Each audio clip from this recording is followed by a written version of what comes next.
पहला short question है हमारे पास कि why are the noble gases are not reactive. Noble gases जो हैं वो रिएक्टिव क्यों नहीं होती? नोबल गैसेस रिएक्टिव इसलिए नहीं होती क्योंकि उनके आखिरी शेल के अंदर 2 या 8 इलेक्ट्रॉन्स हैं वो कंप्लीट होते हैं और वो किसी के साथ भी बॉन्डिंग करके जो है वो अपने इलेक्ट्रॉन्स कंप्लीट नहीं करती, बल्कि पहले से ही उनके इलेक्ट्रॉन्स कंप्लीट होते हैं, इसलिए जो है वो बॉन्डिंग में हिस्सा नहीं लेती। इसलिए हम लोग ये कहते हैं कि नोबल गैसेस आर रिएक्टिव।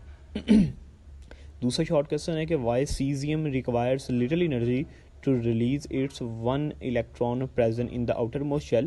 क्योंकि सीजियम का एटॉमिक नंबर अगर देखा जाए तो 55 और इसके पास जो है वो बहुत ज़्यादा शेल्स मौजूद होते हैं, ज़्यादा इलेक्ट्रॉन्स मौजूद होते हैं और इतने इलेक्ट्रॉन्स के ऊपर जो है वो न्यूक्लियस का होल्ड नहीं रहता। इसलिए ये ईजी होता है इनके लिए कि एनर्जी को जो है वो बहुत कम एनर्जी रिक्वायर होती है इनके इलेक्ट्रॉन को निकालने के लिए। तीसरा शॉर्ट क्वेश्चन है कि how is the periodicity of the properties depend upon the number of the proton in an atom. कि जो प्रॉपर्टीज़ हैं वो एटॉमिक नंबर पे कैसे डिपेंड करती हैं, नंबर ऑफ़ प्रोटॉन्स पे कैसे डिपेंड करती हैं।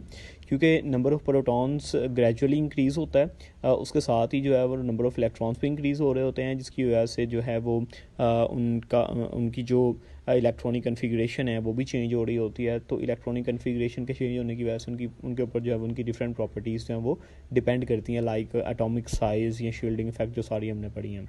Why shielding effect of the electrons makes cation formation easy. Shielding effect के बारे में हमने पढ़ा था। शील्डिंग इफेक्ट वो फोर्स होती है जो कि ज़ाया हो चुकी होती है पहले इलेक्ट्रॉन की वजह से, जो दूसरे शेल में पाए जाने वाले इलेक्ट्रॉन पे न्यूक्लियस से वो फोर्स लगाता है। तो जितनी फोर्स ज़ाया होती है उस फोर्स को हम लोग जो है वो शील्डिंग इफेक्ट का नाम देते हैं। तो कैटाइन की फार्मेशन में इसका रोल ये है कि इलेक्ट्रॉन को निकालना आसान होता है। शील्डिंग इफेक्ट जितना ज़्यादा होगा, फोर्स उतनी ज़्यादा हो जाएगी, न्यूक्लियस का होल्ड उतना कम हो जाएगा, इलेक्ट्रॉन जल्दी निकल जाएगा, कैटाइन की फार्मेशन हो जाएगी।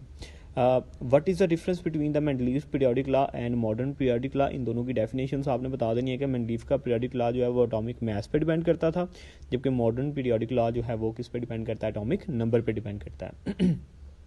क्वेश्चन नंबर 6 है what do you mean by the groups and periods in the periodic table. तो ग्रुप और पीरियड की प्रॉपर डेफिनेशन मैं आपको बता चुका हूँ, वो डेफिनेशन आपने इसमें बता देनी है। क्वेश्चन नंबर 7 है हमारे पास कि why and how are the elements arranged in the fourth period. Elements को फोर्थ पीरियड में किस तरह से अरेंज किया जाता है? फोर्थ पीरियड में टोटल 18 एलिमेंट्स होते हैं और उनको इस तरह से अरेंज किया जाता है कि पहले हमारे पास मेटल्स आते हैं, फिर मेटलॉइड्स आती हैं और फिर एंड पे जो है वो नॉन मेटल्स और फिर जो है वो नोबल गैसेज आ जाती हैं। इस तरह से उनको अरेंज किया जाता है।